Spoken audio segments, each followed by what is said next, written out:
Hello, everybody. How y'all doing today? My name is William Jang. I am a state licensed falconer in Prince George's County, Maryland. I've been practicing the art of falconry for almost 7 years. Today, I'll be reacting to some popular movies and TV shows, bird of prey scenes in them. Don't forget to like, comment, subscribe. Let's get it started. Okay, so like I said before, I'm a state licensed falconer. Now, falconry, in the simplest term, is the art of hunting wild game in its natural habitat by means of a trained bird of prey. I've been a falconer for almost 7 years in the state of Maryland. I've had a lot of birds, Harris hawks, red-tailed hawks, barn owls, and I get new birds almost every year. So today we'll be reacting to some popular bird of prey scenes from very famous movies and TV shows. Don't forget to like, comment, subscribe, support the channel. Let's get it started. First up, we have 10,000 BC.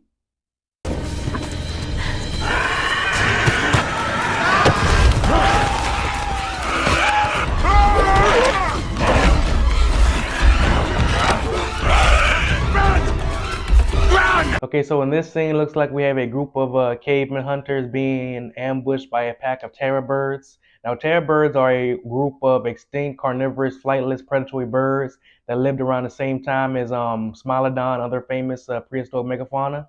The cool thing about terror birds are they're directly descendants of theropod dinosaurs. So when the dinosaurs went extinct due to the meteorite, the KPG mass extinction, terror birds fill the ecological niche that predatory dinosaurs like Tyrannosaurus rex, Allosaurus, terror birds filled that role in the ecosystem. And they were around for less than 15,000 years. They went extinct right before modern humans arrived in North and South America. And the cool thing about terror birds are they got outcompeted by large mammalian predators like smilodons and dire wolves, saber-toothed cats, short-faced bears, and they went extinct as really, like I said, right before modern humans appeared on the scene.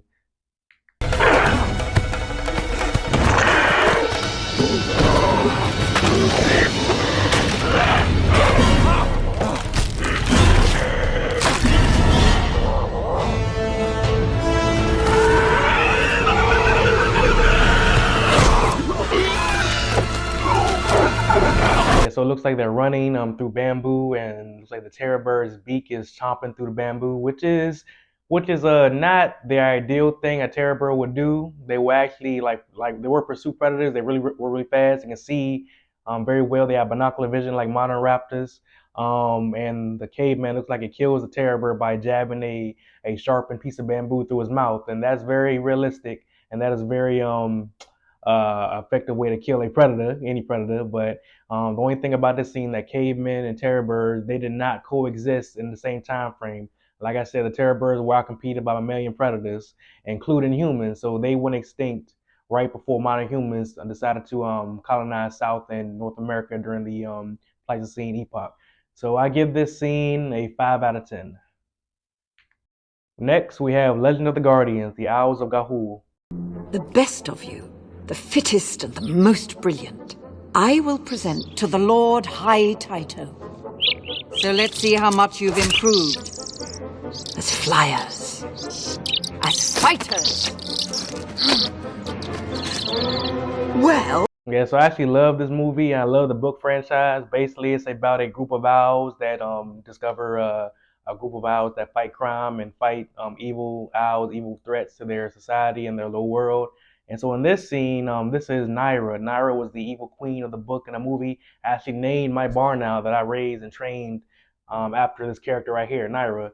So basically what she's doing, she's taking the young owls and teaching them how to fight, how to be successful in combat, which is somewhat of the true story because modern raptors, when they raise their chicks, raise their young, they'll actually bring maimed or injured prey close to the nest so the younglings will learn how to catch and learn how to dispatch and chase quarry on themselves. So it's not too far from the truth in the scene right here.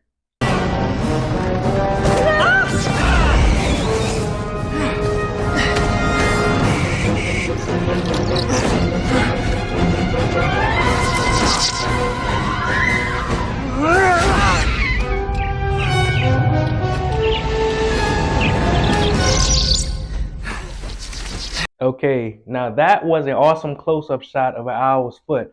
So the cool thing about owl's feet is their back hallux or back protruding talon can rotate from side, like kind of like a thumb almost, from sideways to straight behind. So most raptors, their hallux toe is always positioned right behind their the rest of their toes, the back of their foot. But owls can actually rotate their back toe, so it can be like a almost like a four prong grip or three in front, one in the back. So that's a cool detail they added. Your Majesty, this is no time for half measures. Bubo, sharpen the battle claws. To arms. To arms.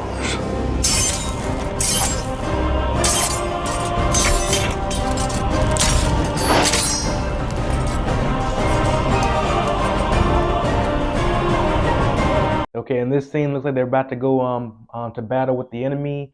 And owls in the wild are very successful hunters and predators. Owls have a lot of adaptations, a lot of traits that allow them to be successful in their native environment, which includes, of course, the powerful crushing talons. And also, owls in particular can fly extremely silently due to their feathers. Now, owl feathers, one of my old barn owl shedded out feathers.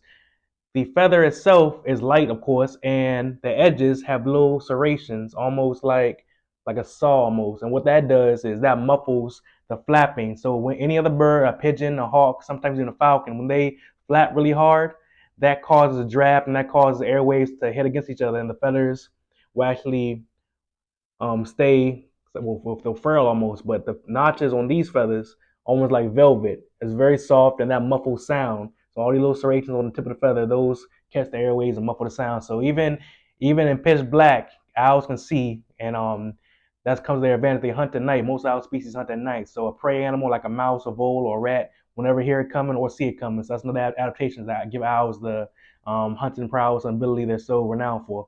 I give Legend of the Guardians I'm gonna say 6 out of 10. I'm being generous, a 6 out of 10.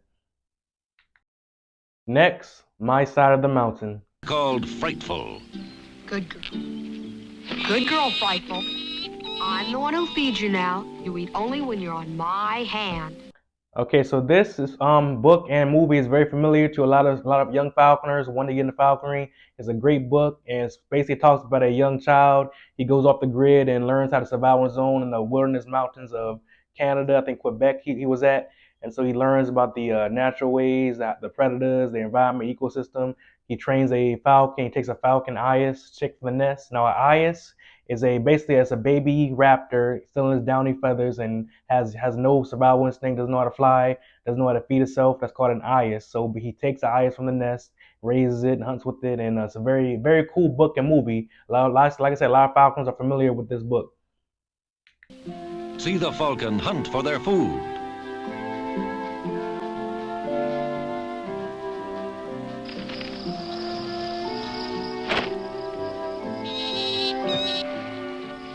Really think you last out the winter? Oh, I know I will. I can do everything myself. Yeah, it's a great scene. They actually used a real falcon. I'm pretty sure it was a peregrine falcon. It looked a little off, but I'm pretty sure it was a peregrine falcon. They actually incorporate a hunting scene. Now, falconers, what we do is we train most of our falcons we hunt with to wait on. Waiting on is a technique which involves taking the hawk, setting it free up in the sky, let it circle above you, thousands of feet up in the air. They have a GPS telemetry transmitter attached to their legs or tail, and what we do, we let the falcon get as high as possible, and then we can see across the landscape. There's a duck pond or a pheasant field. We walk through that pheasant field, or we flush those ducks off that pond. And falcons will actually stoop. Peregrine falcons have been clocked in around 250 miles per hour, and they stoop. Basically, it's a dive bomb. So falcons, they actually knock the prey out the sky with a closed fist. That's where the term falcon punch comes in. And once they have that prey subdued on the ground, they use a notch in their beak called a tomial tooth. What that does is snaps the back of the prey's neck. The vertebrae is severed. The prey dies instantly like that. So without a lot of struggle, without a lot of effort taken by the falcon to ensure the prey is captured and the falcon will get injured in the process. So I give this movie a 7 out of 10. 7 out of 10 just because it's a cool movie. It takes everything in consideration, but based on accuracy. So 7 out of 10, I give this one. Next, Secret Life of Pets. I can see for miles. If you let me out, I'll find your friend. Wow, really? Oh, you're so sweet. You're sweet, too. Oh, thanks, stranger. but not too sweet. There's also a salty, gamey thing going on. Yeah, that's me. Come on, let's get you out of that shed. Okay, so we see a anamorphic dog on a rooftop looking for one of her friends, and she stumbles upon a red-tailed hawk male named Tiberius. Tiberius is in a muse. That muse is a little off of regulations, but a muse basically is a hawk house is modified. It can be a modified shed, a full flight pen, but all it is a safe house to keep your bird of prey in a homed area where it can be prevented from the weather, other predators like foxes or coyotes, and it gets inspected twice a year by your state's Fish and Wildlife Service if you're a falconer. It's your job to make sure that muse is clean, has a fresh water bowl at all times, the perches are clean, the bird can't hurt himself inside, and she is stumbled upon this red hawk right here. I didn't say that. I said friend. I meant food. Friend. You know what I meant. I'm sure lucky I found you. Tiberius. And yes, this is a very good thing for you, this whole meeting me thing. Take off my hood. Yeah, so as the bird is talking to her, he mentions he has a hood on, and a hood is this. This is one I made myself. A hood is basically an eye cover for raptors and falconry. Raptors, well, birds in general, birds and reptiles. When you take away a bird or reptile's vision, they automatically calm down. It's like a switch. Once they can't see anything, they tend to stay still and they won't actually try to be too stressed out. So only time we use this is when the bird's in a stressful environment with a lot of stimulus or traveling to a new area. And as a beak opening right there, all this right here covers the eyes, but this is a beak opening. And on the back we have braces. So the long ones, they tighten it, and the short ones with a knot at the end, they loosen it. And this is called a top knot. So this is what we hold on to when we're taking it off or putting it back on the bird. So these are a very key piece of equipment in falconry.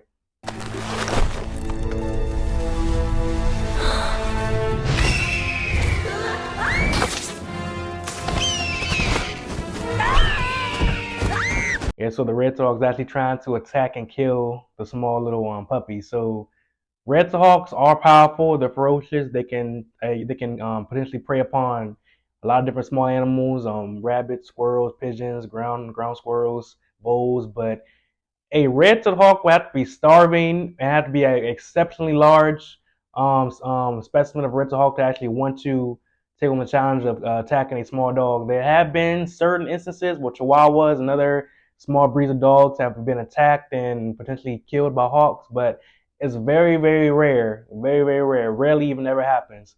But like the hawk is saying, it's a predator and it can see very well. So the bird is actually telling the truth about that. And all red hawks have exceptional vision. They can read a newspaper across the football field if they can read. And yeah, it's just a good little concept, good little spin upon things. So I give this movie I'm gonna give this scene a 3 out of 10. A 3 out of 10. Up next, Alvin and the Chipmunks, the Squeakquel. No! Don't move, Theodore! No problem there. Hang in there! Hang in there, little guy! We're gonna get you out of there! Okay, we need a plan. We need a carefully executed plan. Or you could just, run in there like a maniac. Theo, watch out! Hi, I'm Theodore. Yeah, so in this scene, one of the brothers, the Chipmunk brothers, Theodore, he found his way into a bird of prey exhibit at the zoo. So that there is a wedge-tailed eagle. It's the biggest raptor in Australia. They're only found in Australia and some parts of Tasmania, but mostly the Australian main continent is where wedge-tailed eagles are naturally found. They've been known to attack juvenile kangaroos.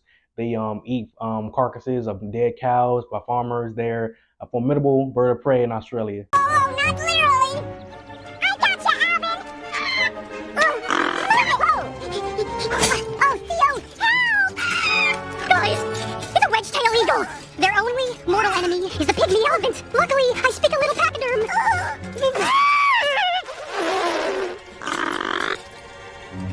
I think it's working! And so if a talking anthropomorphic chipmunk found his way into an enclosure with a bird of prey, yeah, the bird of prey would come down and investigate. Depending on how hungry the bird of prey will be, it's not a guarantee that chipmunk will come out alive, but yeah. So the it's a real bird, it's a real western eagle they got for the scene. They're using animation for the chipmunks, of course, but the wedge-tailed eagle it naturally hunts mammalian prey, and like I said, most birds in captivity they have to be hungry enough to actually go after live prey. But most times, zoological facilities they fatten their birds up a lot, so they mostly don't get wild live prey in their captive setting. So I give this scene, let's see, I'm gonna give it a 4, a 4 out of 10. All right. Up next, The Hobbit: An Unexpected Journey.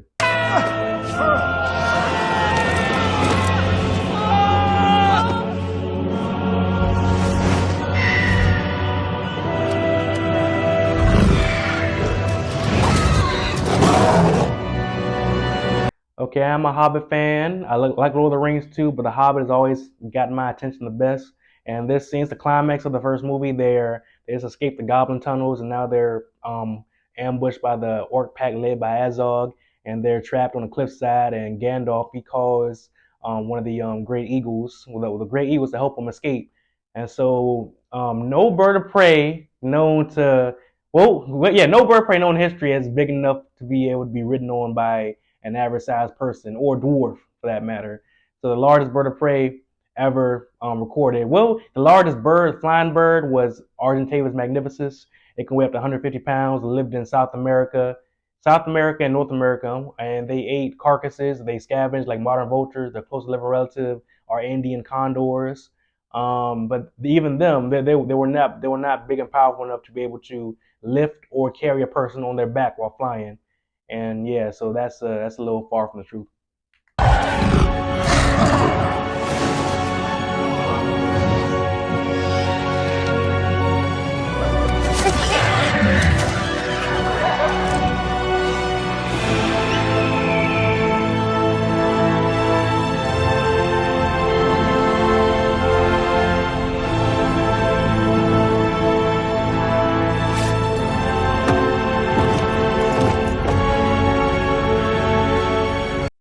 Okay, we see Thorin. He just got knocked unconscious by Azog, and you see the eagle using his talons to pick him up gently and carry him off to safety.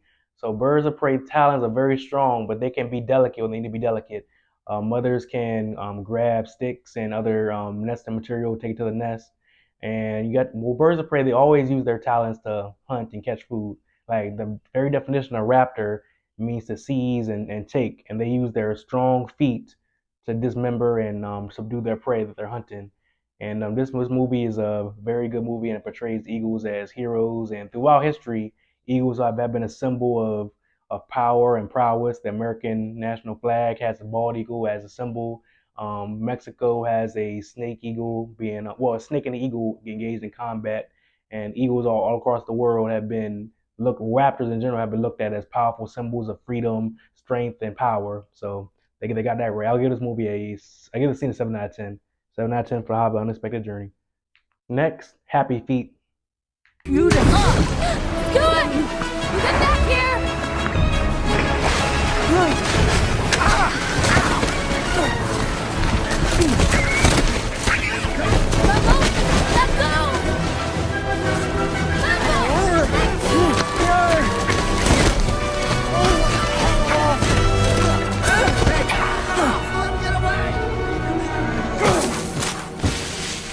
I just want to say I love this movie. I love the animation. I love the concept, and it's a very good movie. It deserves more credit for what it is. And from what I know, these are brown skuas. Skuas aren't classified as raptors or birds of prey, but they are carnivorous. They are very predatory. They're in the they're shorebirds, which means they're related to things like albatrosses, boobies, and gulls. But they're very predatory, and they are found throughout the Arctic and Antarctica and the sub-Antarctica ranges across the southern hemisphere around Antarctica and the surrounding regions. Hey, what you doing there, flipper boy? Nothing. What are you doing? Nothing. Just dropped in for a little lunch. There's food here? Oh, Lego wing. Oh, no, wait. No, Not me, I'm a penguin. Exactly. The flipperboids, that's you, eat the fish. Yeah. The flying boys, that's me, eat the flipperboid and the fish. And lately, there ain't a lot of fish.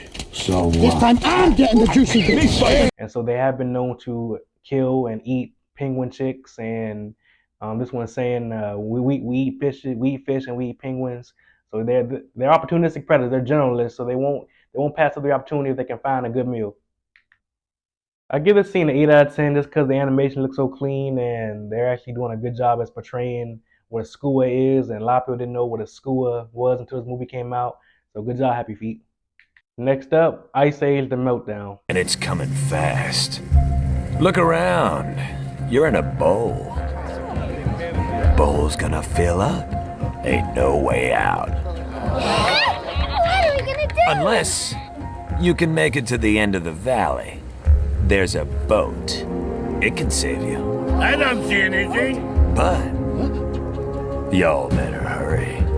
Ground's melting, walls tumbling, rocks crumbling.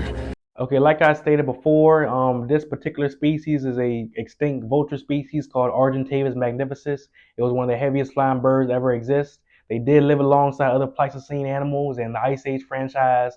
They tend to merge a whole bunch of different Pleistocene megafauna into one movie, which a lot of them didn't coexist at the same time as each other. But it's a movie, I understand. But like I said, Argentavis magnificus is a very intimidating looking animal. It's big, it's powerful, and it's like in this movie it's portrayed as a scary, almost like a Grim Reaper type figure. So they're saying that the bird is telling them to go find a boat and to go to safety because the flood is coming. Survive that, and you'll be racing the water. 'Cause in 3 days' time, it's gonna hit the geyser fields. Boom! There is some good news, though. The more of you die, the better I eat. I didn't say it was good news for you. And he's saying, the more of you die, the better I eat, the better I feed myself. So vultures are, in fact, one of nature's most important scavengers. So vultures are nature's recyclers, and they eat a lot of dead carcasses and a lot of roadkill and stuff like that. And so what that does that limits the amount of disease and bacteria in their environment. A vulture's stomach is so acidic it can handle all the pathogens and the bacteria from eating dead meat. And so vultures are very ecologically important to the environment. They're nature's recyclers. We need vultures to keep the earth clear of dead bodies. And yeah, vultures are seen sometimes as ugly or nasty or dirty, but vultures are very beneficial to our environment, the world we live in. I give this scene a 6 out of 10, just because it's a good movie. I love the movie, and yes, it has its flaws, but it's a very good portrayal of Argentavis. And finally, Kingdom of the Planet of the Apes. Is elder.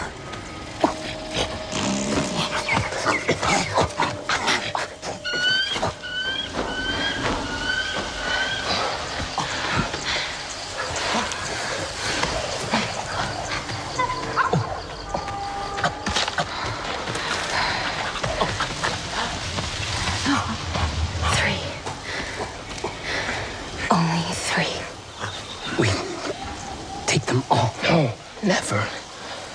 Leave one. Always. That is the law. For one thing, if you haven't seen this movie, it's already out now. I love the movie. I love the whole franchise. So in this scene, it's the opening scene of the movie, and they're going to a golden eagle. Looks like they're going to the nest to take some eggs to raise at their village and train them like they do. So I like the fact about this movie is I like the fact that they're actually portraying a culture and they're using inspiration from modern cultures like people in Mongolia, Saudi Arabia, like falconry tribes and falconry practicing countries across the globe. Falconry has been around over 4,000 years and it's been all around the world. So I like the fact that they're portraying that in this scene. They're saying there's only 3 eggs. There's only 3 eggs in the bunch, and they're saying we have to leave one so the mother can come back and reproduce and be more hawks, well, more eagles for the future. And that's a very true statement. So falconers, we're allowed to go out and take eyas chicks out the nest, downy chicks that can't fly yet, they're still in the nest, being raised with their parents. Normally, we don't take eggs. The only reason we may take an egg is for a conservation or breeding project, or if the species is in danger, we take the eggs and raise them in captivity and release them so they can still have a stable population in the wild. And they're saying like, don't take all three, just take two and leave one. Always leave one. That's a very very important statement that character made.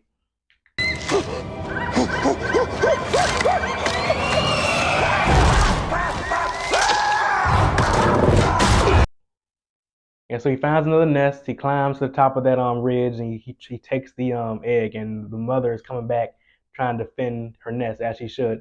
So parents in the wild, mothers on any species, and will very much defend their offspring with their life. So this bird of prey sees an intruder approach his nest and tries to shake him off the cliff and knock him off the cliff away from the nest.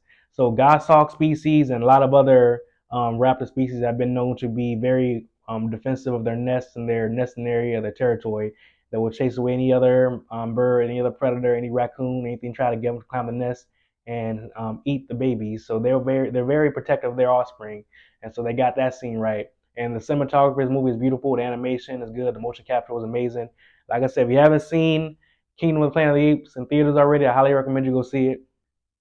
Yep, and that was my reaction as a licensed falconer of popular movies and TV shows of birds of prey scenes. And if you like this video, don't forget to like, comment, subscribe to my YouTube channel for more content. My name is William Jing. I'll see you next time. Y'all stay take it easy.